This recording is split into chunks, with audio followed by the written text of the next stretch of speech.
скользко. Здесь неудобно ходить.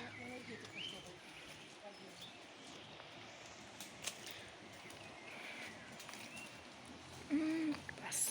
Лиза, как всегда, не смотрит под ноги.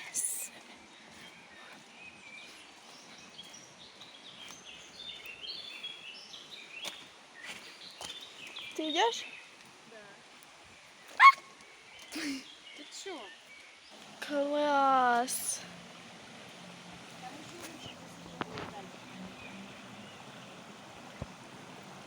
Вот там люди ходят.